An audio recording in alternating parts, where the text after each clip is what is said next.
Okay, good evening, ladies and gentlemen. Welcome again to another Thursday evening. Thursday, the 15th of April. Time is going so fast. I'm even running out of my bearings as to where we are now. But we're in April.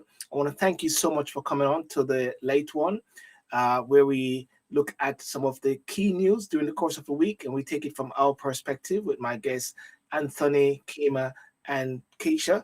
Anthony Kima and Dr. Burton. Yes, Keisha is not here, but Kima is not here, but Keisha.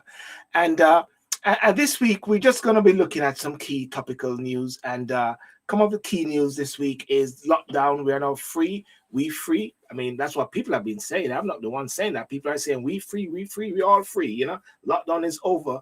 An interesting thing that came up also this week, where we heard about David Cameron and some lobbying, whereby, you know, these MPs and former ministers, former prime ministers in this whole lobbying thing. Hey, Rishi, what's going on? Hey, Boris, what's going on? Can we do a look back and deal? Anyway, I don't know, but that is something we're going to look at. And as well, Volcano. Volcano is in the news, and St. Vincent and Grenadines, a lot of people are doing stuff.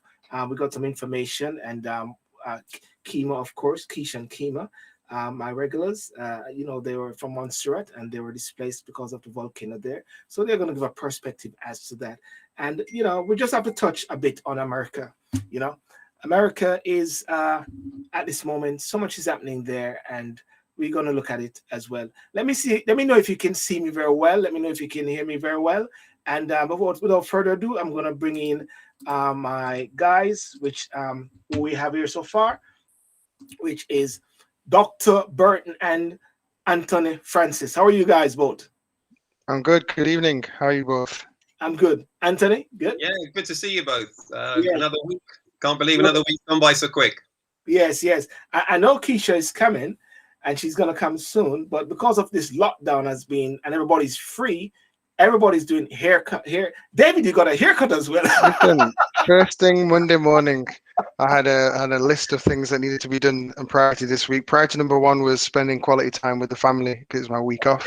Priority number two was getting a haircut, and priority number three was getting to the gym. So I accomplished all those feats in a safe manner. Yes. And obviously the week is still not ended yet, so we've still got plenty more events to do. But yeah, it needed to be done. I'm told I look at least 4 years younger. I'm unrecognizable, and I'm quite happy that the hairdressers and businesses are back open again.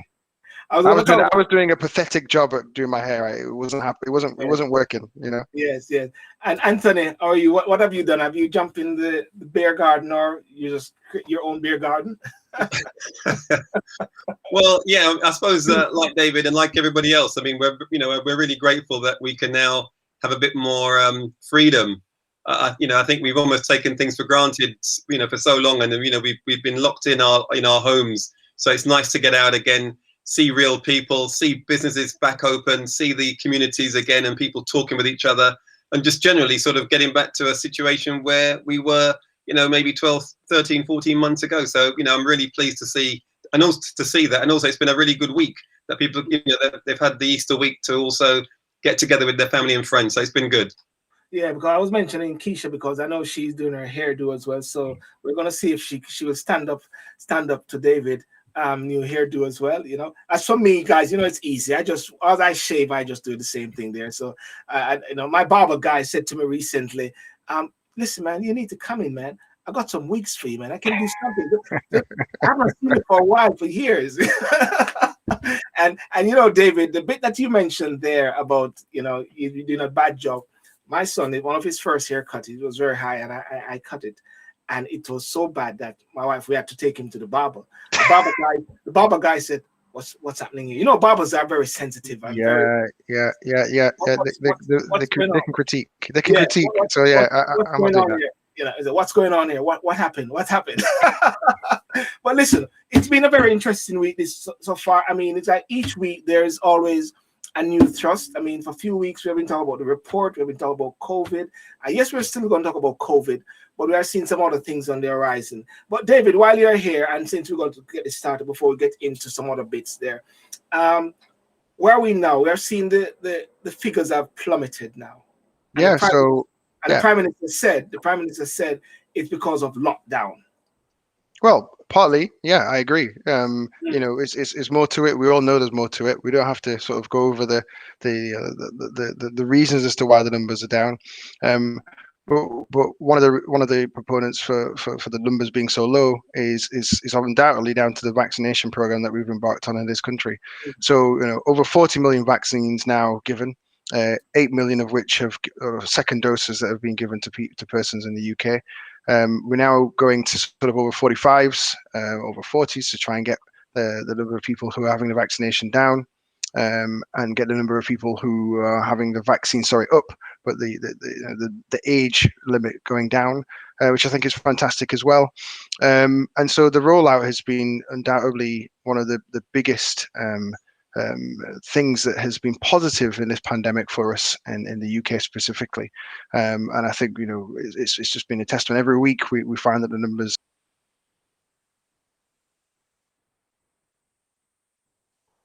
Oh, I think I've cut out. No, that's right. Yes. Oh, okay. So I'm you know, real happy. They're really good. You know, unfortunately, people are still losing their life, but to a lower extent now. And you know, 30 people have lost their life today, which is a low number compared to you know, weeks gone by. And you know, I think it's good news. I think it's positive news.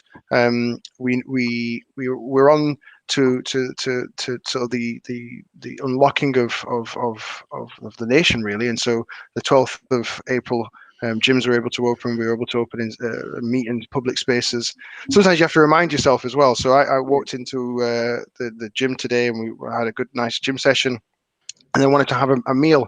So I was thinking, I'll just sit inside. But obviously you can't do that. You've got to be outside. Yes. To do so. So fortunately, the weather was great. But you know, we can meet outside. We can dine outside. And safe measures exist for us to do that as well. So the roadmap is still there. We're still on course.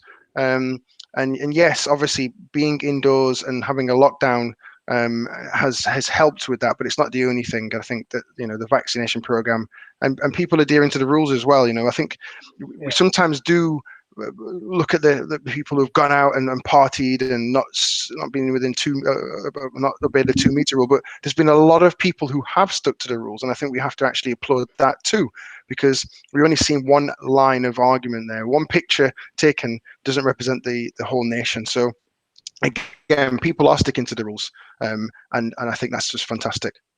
Before I go on to Anthony, but let's welcome Keisha. How are you, Keisha? Hello, I'm fine, thank you. I'm doing well.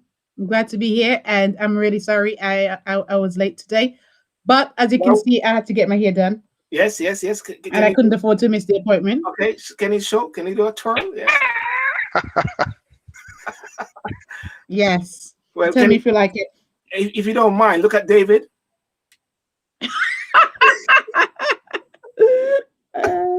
I think my barber did a good job. I think your hairdresser, my barber, did a good job. I think. Yeah.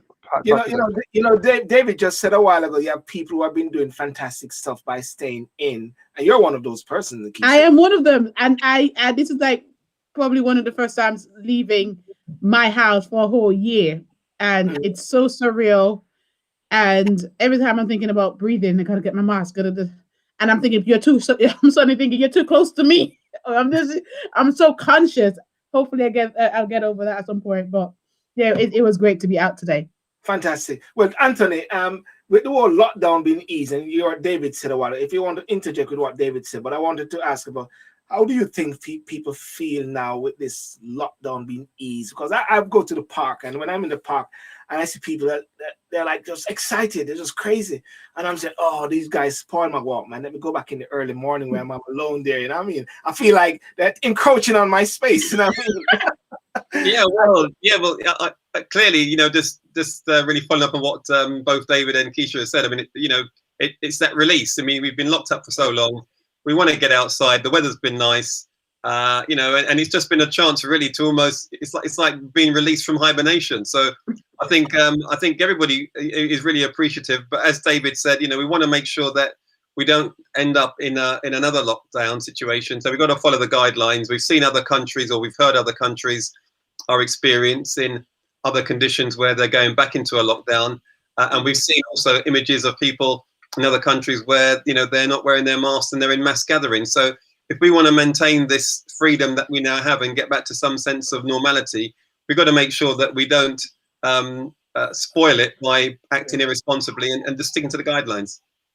Yeah, that's very interesting what you say right there, and also with the whole aspect of 34% down with the COVID.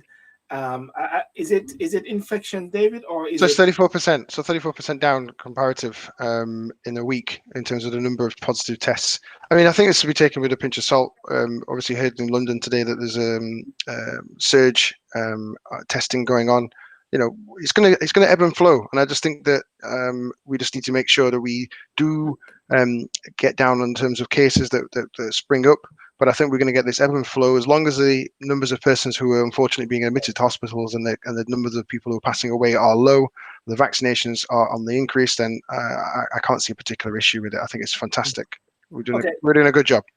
Well, thank you so much for Rox and Box Beats and Charisse for Instagram, Maranatha KB on I think that's YouTube or Facebook. And Kima Allen, hey, you're watching on the sideline, making sure that we're doing our job. Okay, yes, we know you're watching us, making sure we're keeping on track. Keisha, with the whole lockdown now being eased and the figures going down, do you believe that now? And I ask people as well, do you believe there's a sense of normality? We just have to be careful and to be prudent. Yeah, so actually going out today, I'm very, very hopeful, and I just can't imagine going into a third lockdown. And I just can't foresee that anymore. I just feel like there's a sense of release. I finally had my freedom today, and I'm hoping that it stays this way, you know, for a long time, because I just can't imagine returning to that old way of doing things. So back to normality, I say the sooner the better. Of course, I mean, the working from home should continue, but anything else, you know. But then before we go on to another topic, just talk on this briefly. South African variant, and there are lots of testing being done in South London as well, because they say we got to watch this variant, which is good. Are we going to keep getting these variants? Of course, yes. The short answer is yes. We're going to keep getting the variants, but again, I think that the biggest thing is respecting people's space, PPE when required, vaccinations. It's as simple as that, really. There's no way we can change the model of how viruses work. They've done this for millions of years. That's what they do. They change shape, they change face, they develop new variants. That's what they do. The COVID-19 is no different, and I wouldn't expect it to be any different. The main thing, as I said, are those three things: respecting people's space at this moment in time. The vaccination program is going to be really helpful in this moment in time, and we move forward, I think, with a degree of positivity. Yeah.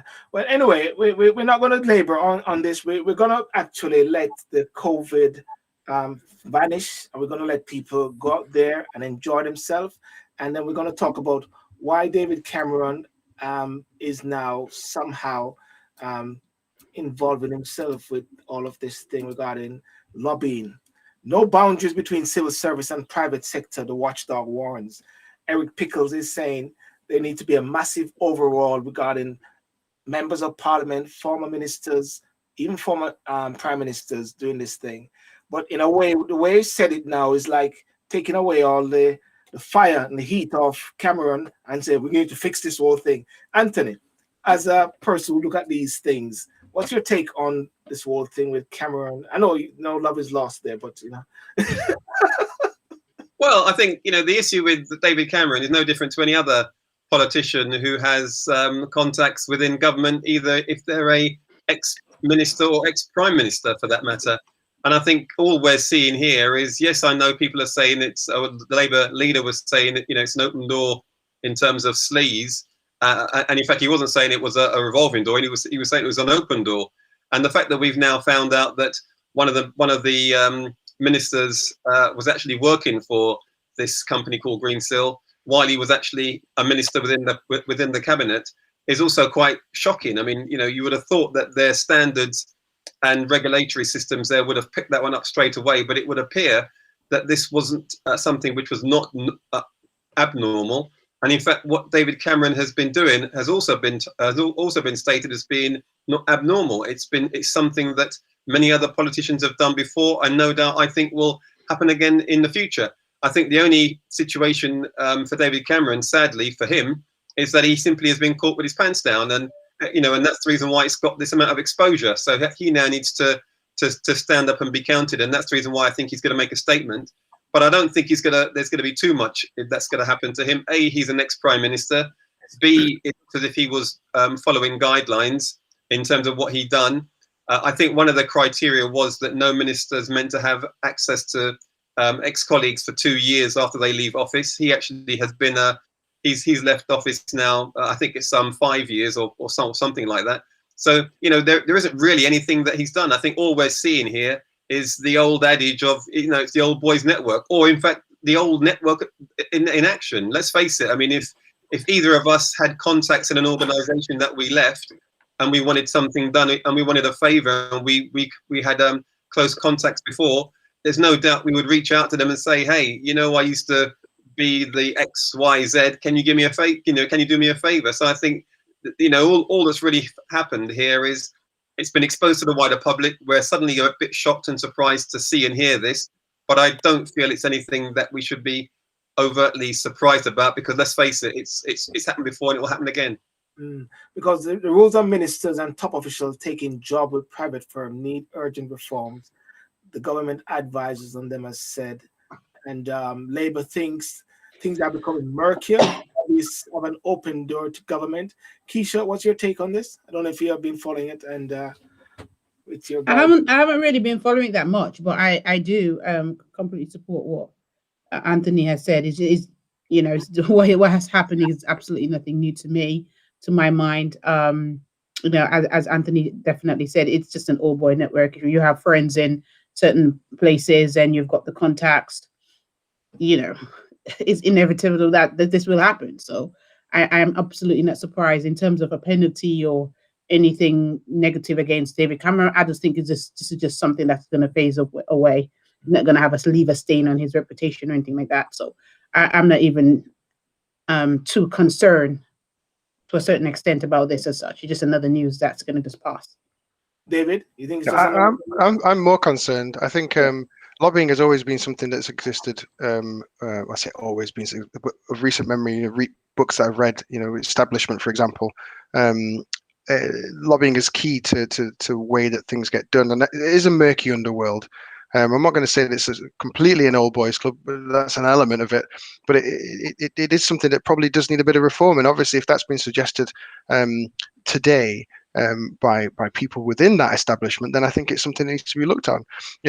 Code of practice is only as good as it's been written down. So for my example, for medicine, quite obviously patients need to be protected, and there is an APBI code of practice that really sets about how much influence doctors can have in regards to drug companies, and the things that we have to do in terms of a code of practice in that regard. So those are quite stringent.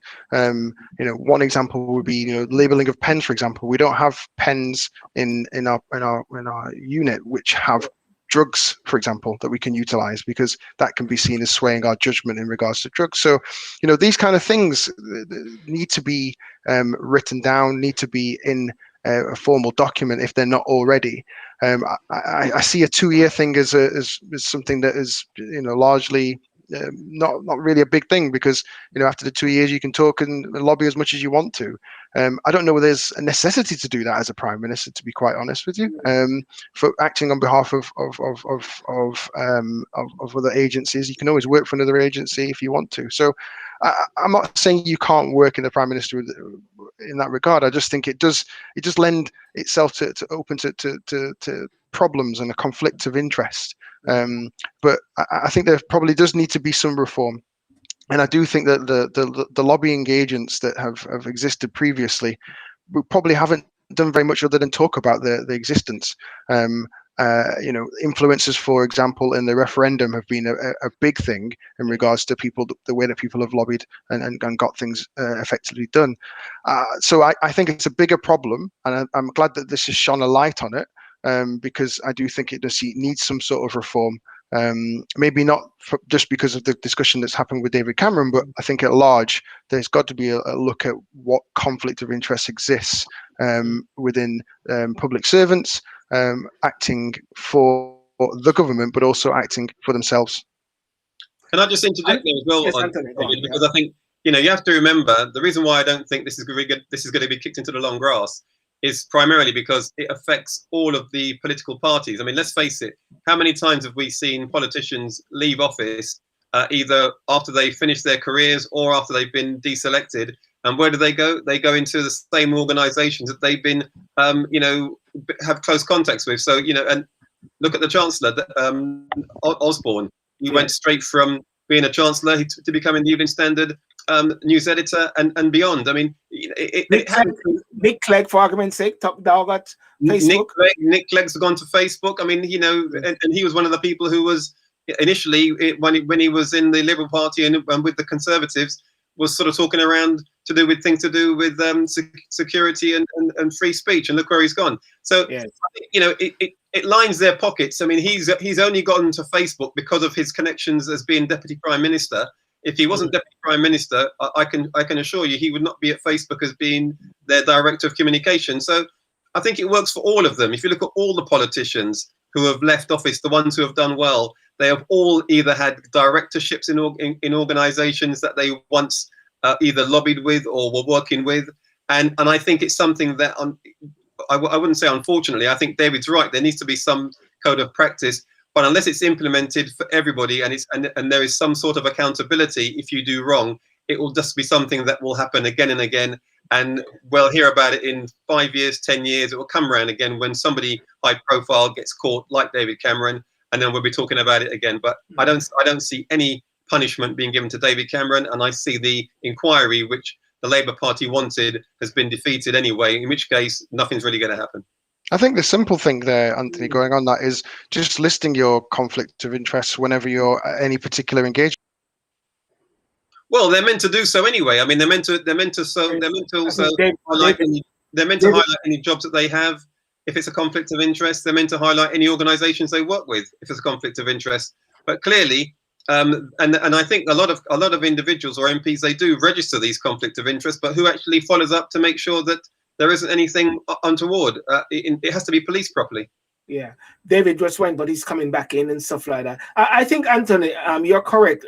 It is something that will need to have some level of overall, because as you rightly said, you cannot really blame persons for wanting to make some money after they leave politics. A lot of people go depending on what they were, they spend a lot of time in the public service and they gave up their jobs and their professions, their doctors or whatever. So they need to start to make some money, but it is how it is dealt with and how you deal with the conflict there along the way, isn't it? I think, David, you were saying something before you got cut out. Yeah, I know that should be public knowledge, but I think it's not that easy to find. What I'm trying to say is it should be really much more in the public domain. Anytime there's a discussion between people who have been not in government and they're trying to lobby on behalf of another agency, that should really be something that's put to the forefront and is made clear to most folks. Because if you have it out there, then for all to see, then it's not a particular issue. Whenever I'm conducting a speech or discussion about a particular product or discussion about something in health,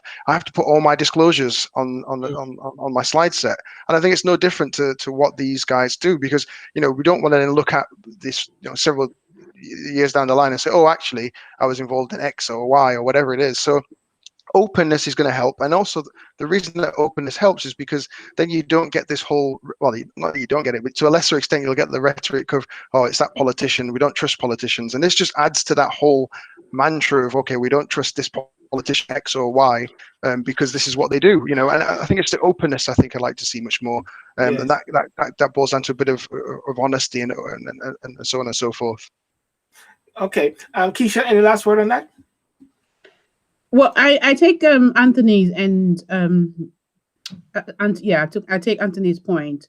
But the only thing I wanted to add is, by the virtue of the name lobbying, one would naturally persuade or actually seek to persuade somebody, let's say in Parliament, for example, regarding a particular policy or campaign. So the strategically, what would naturally be the next stage would be to contact somebody who they are familiar with, who they've done favors before with. If you're scratching my back, I scratch your back, because at the end of the day, they would want to get ahead. So I take the point about being transparent, about, the issue about conflict of interest. But if you want to get ahead in terms of achieving what you want to do, this is about lobbying. This is what's, is done. How do you implement a code of practice for this? I don't know how. This has been going on for years, and as you rightly say, Silborn, in every party you could think about, there is always a lobbying group in support of that party. So I really don't know how this can be undone anyway. Yeah. I think a simple thing is, if you're currently in public service, you have no recourse to be able to work with another agency that could have an influence in regards to government. I think that's one simple thing. And you've got unfortunate public servants who are working both in government and working for agencies, or lending an idea to services that may want to lobby the government for things. And I think that can't really exist in today's day and age. I think that's one simple thing that should be rectified. In taking a quote from Brian Wheeler before I wrap up here, former government ministers, he said, and top civil servants are never short of job offers, but what sort of work should they be allowed to do after leaving the corridors of power? Lord Pickles' Occupied Committee is meant to ensure that they don't use their insider knowledge and contacts to enrich themselves for 2 years after leaving the government.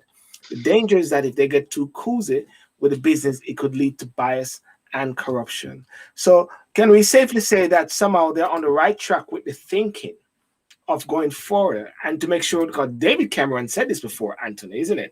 David Cameron was going to be Flea's Buster, and they start calling Dodgy Dave.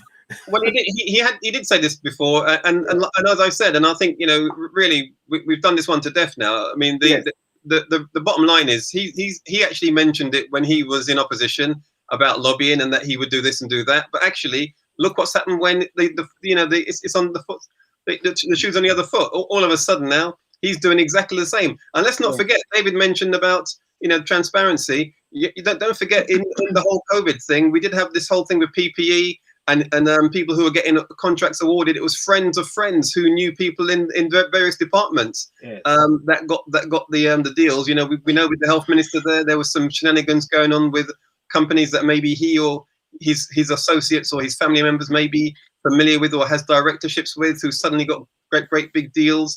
So unfortunately, it's going to be it's who you know, and I don't think you're ever going to get away from people using their contacts in a way that's going to enrich them. I mean, I think it's human nature.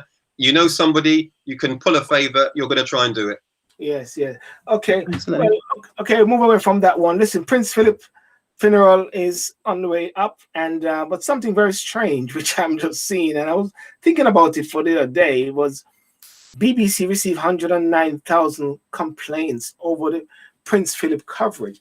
Have you guys had time to watch it? I'm not being able to have time to watch this coverage, but who have time to? Who was watching TV all this time? I guess people are still on lockdown. Keisha, what do you think? 109,000. I watch Saturday and Sunday, but I think I've seen enough. So I do support the complaints. But you watched it. Why you complaining if you watched it? No, but I mean, because Saturday and Sunday is enough. Frankly, I mean, we're carrying on. This is like going to be a whole week non-stop, and I think there need to be some, there's other news out there. Yes. That unfortunately is not getting the type of coverage that needs to be getting. We're talking about what's happening in St. Vincent at the moment. Unfortunately, whatever agreement is in place between the government, the government as well, the broadcasters, the broadcasting company, and the royal family, it's all seems as if it's been agreed that this is what's going to be happening once Prince Philip passed. That they're going to flood us all with all this information about a Prince Philip history and how he's lived, and I understand that, I appreciate that, but not to this extent. So I do support the complaint. I at the first, when you listen to it first on Saturday, you kind of say, oh yeah, it's good. I didn't know about that about Prince. and you know, something a little bit, oh, I didn't know about, and you're learning certain things. But after a while, it's getting very overwhelming. The stories become the same and repetitive, and it's just too much. And unfortunately, other stories out there need to be told. So I agree with the complaints completely. David, what do you think? I think people have the right to complain if they feel that there's a particular issue. I have no issue with people's rights here. My personal viewpoint is that there are plenty of other news mediums that you can absorb. TV, for me, isn't the center of my kind of social interaction. Pick up a book if the news on BBC is a problem. Look on the other channels because I don't think I'm speculating here. I don't think all of the terrestrial TV channels were showing this particular feature at exactly the same moment in time. So pick another channel. Pick up the radio, pick up the phone, speak to somebody, speak to a lonely person. There's so many different things that you could do during this period of time that for me, the complaint, I just don't think, I didn't complain and I wouldn't be that fussed. If it's really causing an angst for me, then turn off the TV and find something else to do. That's just my personal view, but please, if you feel it was a problem, then complain. Well, I definitely use this 2 minutes clip of what you just said and put it out there for the record so people can know what they can do instead of complaining. The time they use to complain is to actually be proactive in doing other things. Anthony, over to you, sir. Yeah, well, listen, I mean, I think when you look at the complaints, we've got to put it in perspective again. If there's, say, for example, 10 million people who watch TV and you've got 100,000 people complaining, I mean, effectively you got what, 10% of people complaining? I think what the complaint was really around the fact that BBC One, BBC Two had the same program at the same time. And I think that was the issue. People wanted to watch their other programs. And I think the complaints were, why don't you simply have one channel dedicated if you want to show the appreciations for Prince Philip? Why don't you have it on one channel? Why do we have to have the same program at the same time on different BBC channels? And yes, and to get to David's point, it was also on Sky News. I think they were doing a long feature as well on the same day. And people like myself who like programs like MasterChef, unfortunately, I had to have my MasterChef postponed. So I do understand people who feel who are saying to themselves, okay, well, look, we've got to mark this with a day of respect. He was the consort for the Queen. He was he was her husband. They've been married many years, 70 plus years. But I think also with so many terrestrial channels now, I think maybe people were thinking if we gave it over to one dedicated channel like BBC Two or whatever, then it wouldn't have affected other programs. And I think that was the nature of the complaints. But as David said, people are entitled to make their opinion.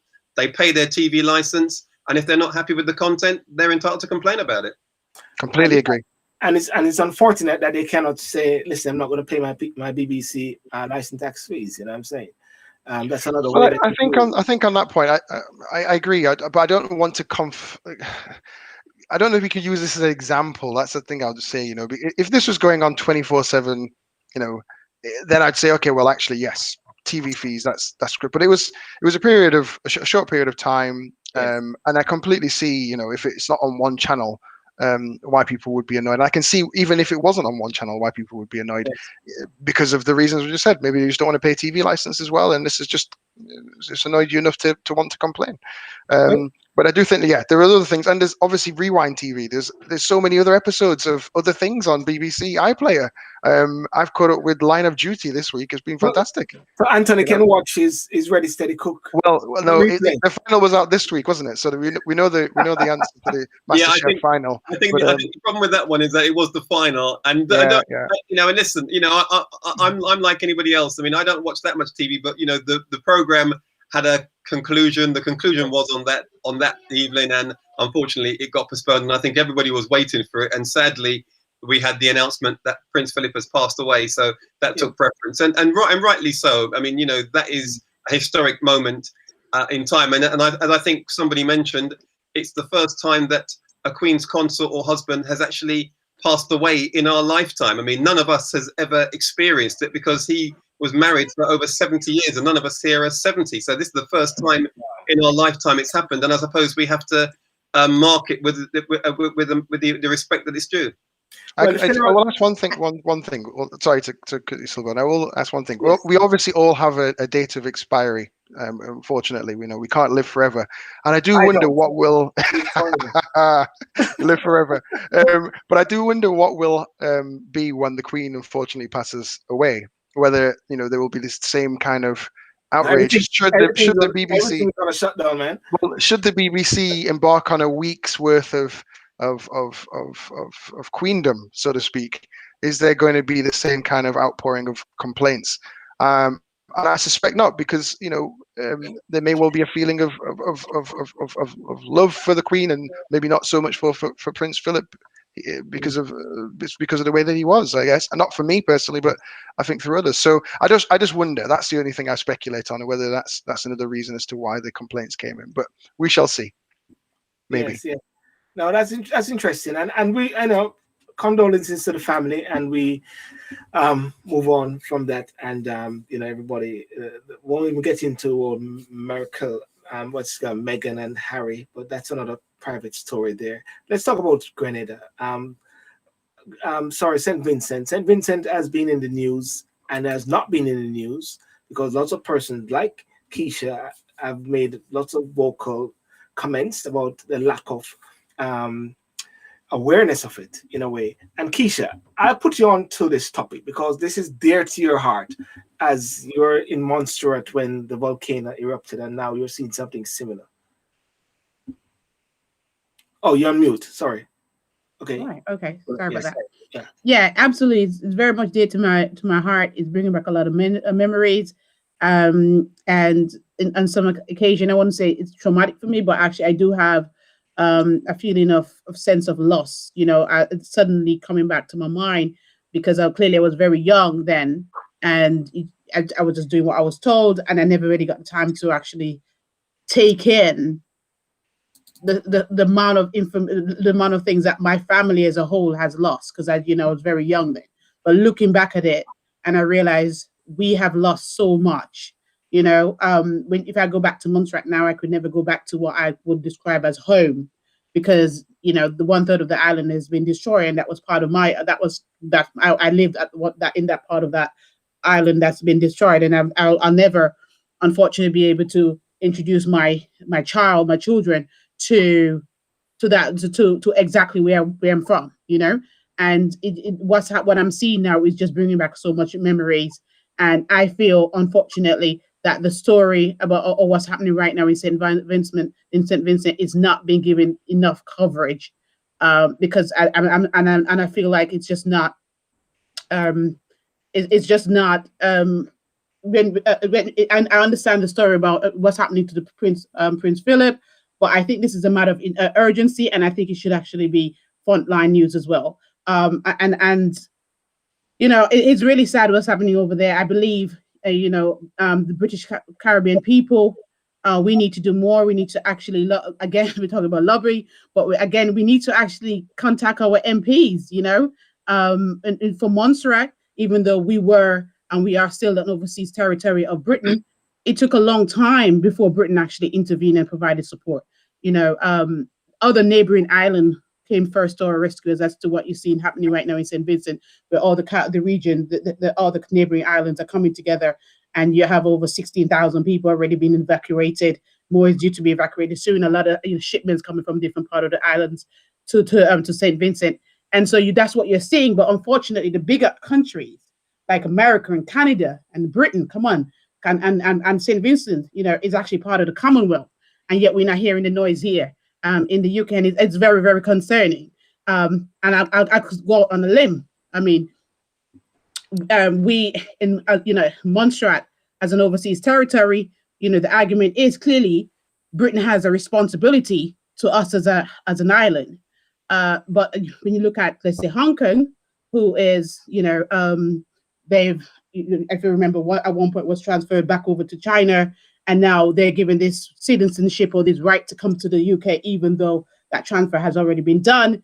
I don't understand why perhaps there can be a conversation around, can we, as in Britain take in some of these people, because the reality is it's going to be a lot more people that's going to be needed to be evacuated from St. Vincent compared to Montserrat. I think Montserrat only was never a lot of people anyway. It's only about 10 to 15,000 people max that was taken from Montserrat.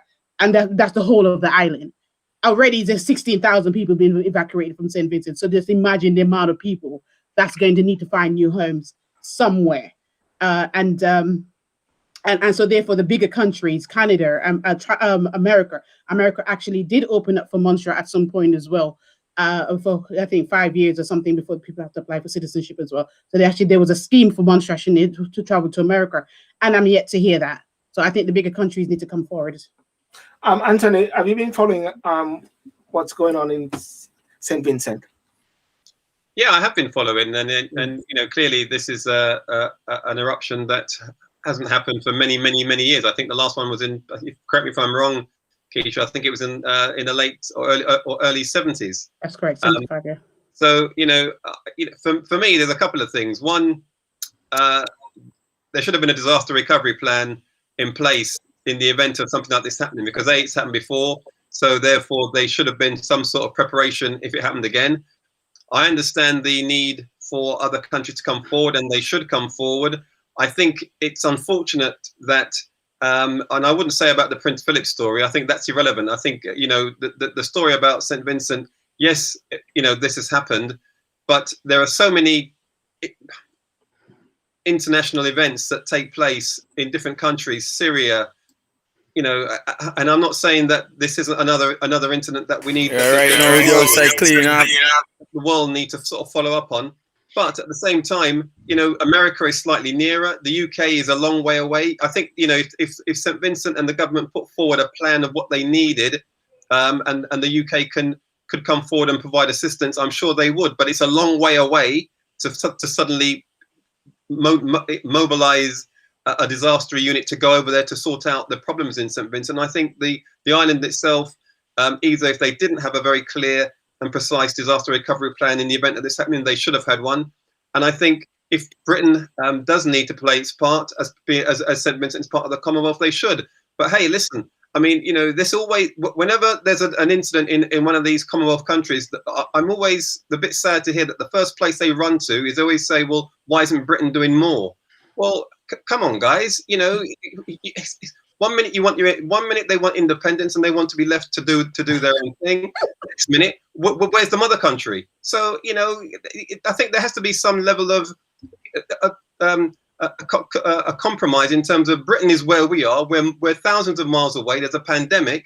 We can't suddenly just uproot and provide a whole recovery situation.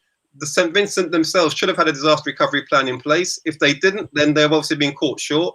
And that's something that they should have learned the lesson from 79. Okay, Anthony, just a quick question then, and I absolutely agree with everything you said, but just to clarify, what is the relevance of actually them being part of the Commonwealth at this time then? What relevance? The only relevance is that they had a state as a queen. So what's the relevance of actually having a head of state when you're actually in need? Just sympathy? Yeah, but in need of what? Tell me what you need. Well, they'll need accommodation. For a start, they'll need food and clothing. Everything that has actually been lost, they'll need that. And I touch on Hong Kong, whereas there's a package already in place for Hong Kong. When they arrive, they'll get access to school, housing, the whole works. There's a lot of need out there that the people of St. Vincent would need. So I just think that there must be a conversation here from Parliament actually about providing that type of support to St. Vincent, and acknowledge that the fact that to an extent, yes, I acknowledge that they actually do have their independence, so they're slightly different, but they're still part of the Commonwealth. Yes. So I think the British should actually do something about it.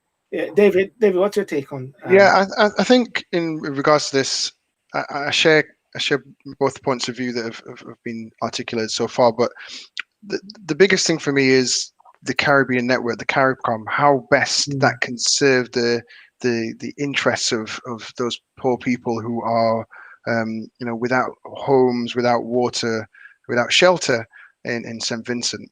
And I think we've got to really look at the UN and their response to this and say this could be a humanitarian crisis. So the CARICOM for me needs, and it has stepped up, but it needs to step up further and needs to really look out for other Caribbean nations, because if this is to occur in Europe, for example, other European nations would help to with this particular predicament.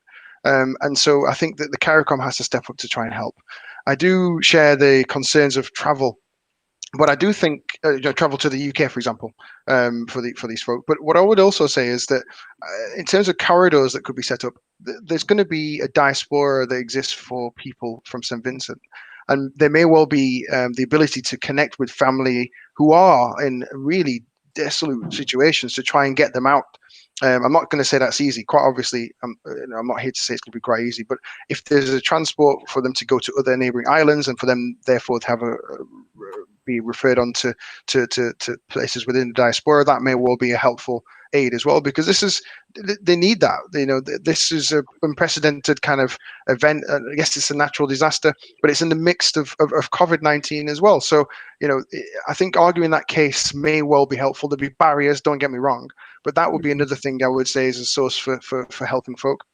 And quite obviously, as you put it there as well, to try and help people, there needs to be help and assistance is afforded from not only the Caribbean community, but the community world over, to try and help with people who are in find themselves in a very difficult situation. So raising that awareness, I think, is a good thing. There's always going to be countries that can pour money into other countries, but to look for the Commonwealth to support, I share Anthony's view on it. I just think we can't have it both ways. So the CARICOM for me is the biggest source of help and assistance, because it's on the doorstep, and all of those countries should be working together collectively to sort of offer assistance. And that number of 16,000 could be dwindled down if, with shared responsibility with all those neighbouring islands, being able to offer their assistance where due. And I think if they haven't had the disaster preparedness before, we can look at that as a problem. Yes, as a problem. Going forward, we need to make sure that is something that's actioned. But I think difficulties exist because of what's going on with COVID. Okay. Well, definitely. I mean, what I'll wrap up before I close off, before we touch another topic, but just to highlight a few places which I was sent, and where people can actually check out to see how they can actually get some sort of help. These are donating towards the victim of Nassau fire eruption, drop-off points, High Wycombe, Tidworth, Birmingham, Gosport, Slough, East London, South London, foods, canteens, rice, pasta, non-perishable foods, water. So there seems to be a lot of work which has been done so far, and people are actually getting things ready to send to St. Vincent, and the Grenadines. So I think a lot of people are doing stuff like that, right, Keisha? Absolutely, yes, correct. Okay, well, guys, I want to wrap up, but I just have to touch on this topic just briefly. I know, Anthony, I want to get you to have your coffee and your hot chocolate, and but America seems to be, I have to touch on this America thing, because the race relation factor down there is getting a bit out of hand. The last one I saw wasn't the Dante Williams, was this one, and I just want to just play this video just briefly because it was really touching. We have children and we got young son as well, and when you see this video of this young boy and the way how this guy was speaking to him, this soldier, it's really heartbreaking, I must say.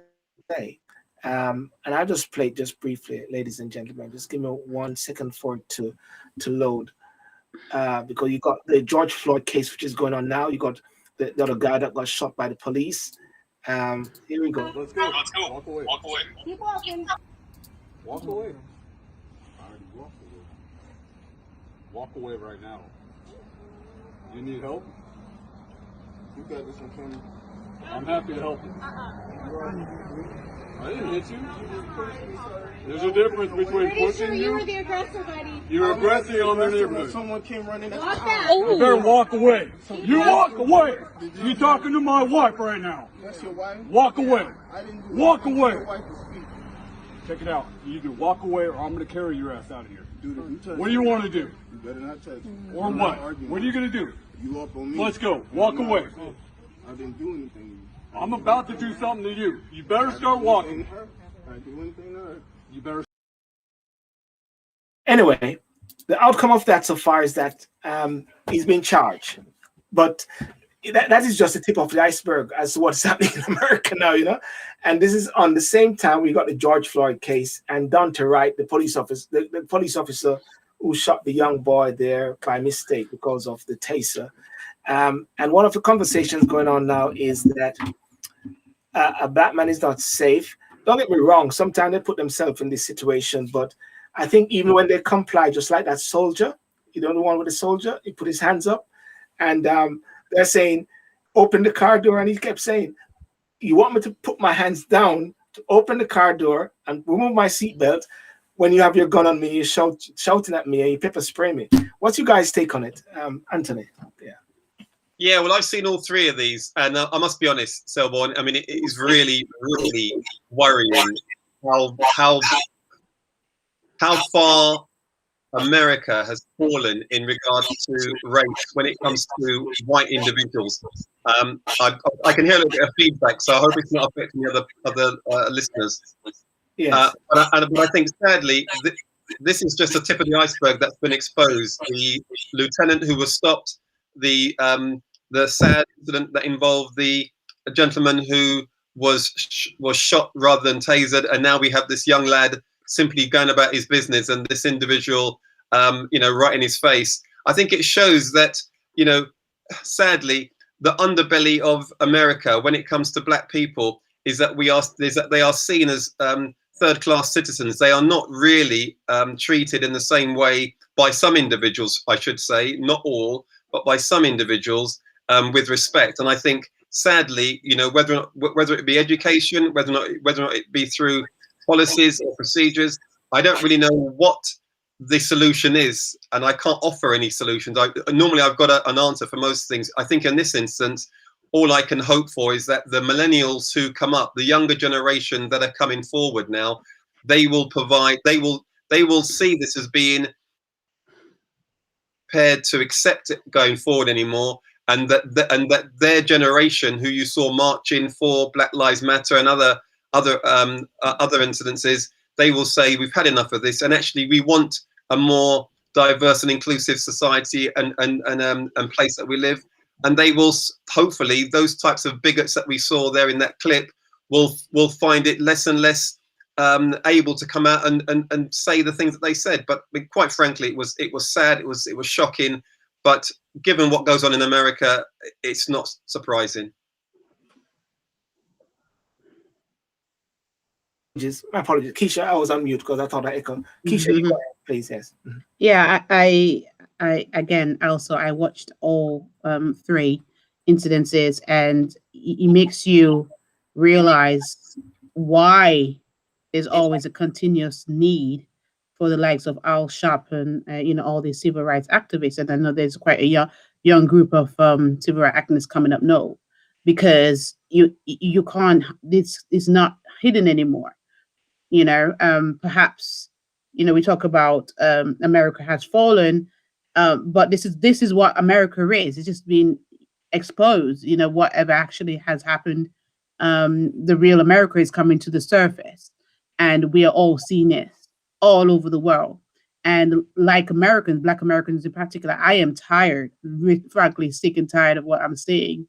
I cannot give an explanation for it. There's no rationale for it, because to my mind, you think that perhaps other white people at this stage, after given that we've been through so much history, that there's a sense that, perhaps we need to change as a people. We're all human beings. But the fact that this is still carrying on, you wonder, well, what can we do to change things? And I realize the onus is not on the Black community anymore. It's on white people to really come to terms with whatever that they're struggling to deal with. When I look at some of the commentaries on social media, when you look at the videos, it's frankly quite shocking that, you have people still supporting the police officers, who've done all these type of, or what I'll describe as, is pending, obviously, crimes. Because, the particularly with the young man who's been shot, the police officer has been is on bail, but yet you hear stories already coming out. Oh, well, he had he was on the run. He has a warrant out for him. The police officer was scared. All these excuses. Why is it when it comes to black men, there's always an excuse and rationale for why they're actually being harmed? And you can see that so much on social media. There's always a justification for harming these people, and we need to begin to, and I think what should actually happen is setting aside, okay, they may have a criminality, they may have a past, but that in that moment alone, it's relevant. Wrong and wrong, or right is right. Let's call it what it is, call a spade a spade. And people are still struggling to deal with that. So no, I don't have an answer to that, but I just still think that we're still gonna need the lights are all sharpened for a very long time. Okay, David, what's your last? Keep it brief. I think we'll find out on Monday. So I'll reserve my comments until next week. You mean when the results of George Floyd? Correct. So we'll wait. I'll reserve my comment because your question was when will it change? So I'll inform you next week. Yes. But I won't inform you. The world will be informed on Monday. So that's how I look at it. The interesting thing, Attorney Crump, is that his Crump? Attorney Crump said today that there's something. He said there's a breakthrough. There's a breakthrough happening because that lady who shot Dante Wright by mistake, she's resigned and she's charged, and it happened so quickly. These things weren't happening so quickly. So, and he was like encouraging all the people and say, keep demonstrating properly, keeping that pressure on there. And just what Anthony was saying, those Black Lives Matters and those persons who are championing the cause, they got to do it. And we got to do it from this side here because, hey, we're going to want to travel to America one day. We might be driving a car and the cops stop us, you know what I mean? And we just say, hey, I'm brought from England. What? You know? Yeah, actually, sorry, Sylvan, just a quick one, but that actually, I thought about that because, the lieutenant who actually had his hand up and they said, open the vehicle. And in my mind, I was thinking how, if I was in America and I was driving, I would actually put my hand down and open the vehicle from the inside. And clearly I probably would have been shot. Only to find out that what we really need to do is actually open the door from the outside. So obviously, I think there needs to be conversation, and I suppose their conversation with young males, black males in America as to how they approach and how they do things. For someone like me, I would not have a clue. But also he had his seatbelt on, so he had to. But anyway, guys, listen, It was a great evening. Any last word, Anthony? As we wrap up, we're just finishing now. Well, I think just in closing, look, hopefully the change will come, not just in America, but here. Let's hope that the figures keep going down over here for COVID in terms of the number of people who are getting ill and in hospitalization, and the vaccines keep going up. And we look forward to seeing everyone and talking to everyone again next week. Fantastic. Dr. David with his sharp haircut. That's exactly what I'm going to say. Go out there and support your local barber.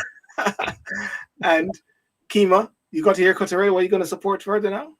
Well, I'm looking forward to going out more often. So good. And your mic is on its way, so we'll talk about that as well.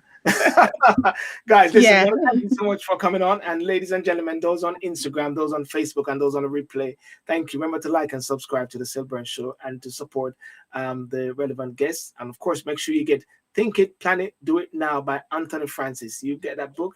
If you want to get something done, you just think it and it happens just like that. Because by the time you think it, it's done. All right, Anthony? You've got to plan it too. Yeah, that's not what the book says. No. The plan's a long time. The book talks about no. You got to read the book, Silbon. You got to think it, and then you've got to plan it, and then it teaches you how to plan it before you get to do it. Anthony, there's debate about your book, ladies and gentlemen. You need to find that book to find out what's going on there. Anthony, you're just standing on the by side and said, "Go on, guys."